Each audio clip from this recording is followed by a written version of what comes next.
Maulang araw po mga kabukid. Ito po ang ating pinalilinisang tatam na natin ng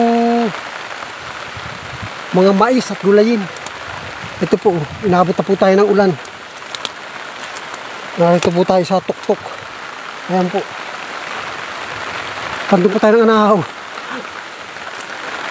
Ayan po. May mga tanim po sa nyog, kaso po ay yung iba ay ilan na po at namatay.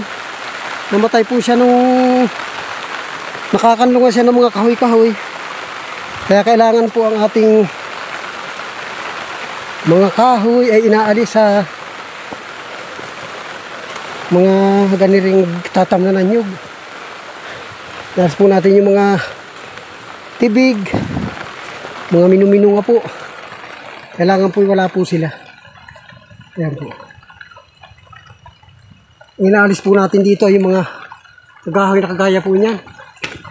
Yung mga kahoy ng mga maliliit na kahoy na maaaring makamatay sa ating mga nyug. Nabansot na po ang mga nyug.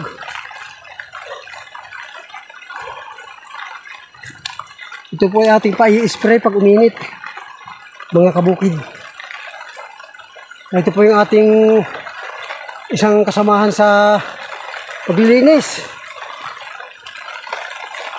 Ito po siya. Ano ka ba, di? Anong nangyari? Maulang araw po. Ayan po. Ang ating katulong po sa paglilinis. Ang ating pong tatamnan. Napakaluwang po niya. Pag siya po yung nalinisan, tanan po natin ang sweet corn. Ayan po. Saka tatapnan natin ang nyug. Ayan po. Napakaganda po ng kanyang tayo. Mga kabukid. Ang ganda po ng tayo dito. Maulan naman kaya.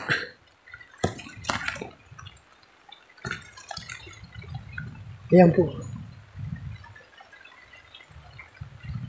Napakaganda po ng tayo. Ito po ang kanyang hanabuhay ng ating habang naglilinis po yung mga kahoy-kahoy na maliliit. Inuuling po para maging pira at pakinabangan naman. Ayan po, mga kabukid yung mga maliliit na kahoy na pakinabangan naman ng ating mga kaibigan. Ayan po. Napakahirap po ng hanabuhay na ito. Tapos gusto lang po hingiin ng mga namimili. Ayan po.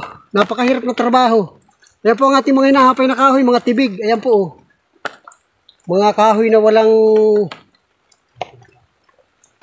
kakwinta-kwintang kahoy.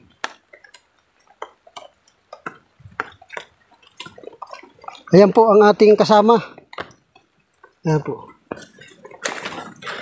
Ayan po. Sa ating kasama sa paglilinis.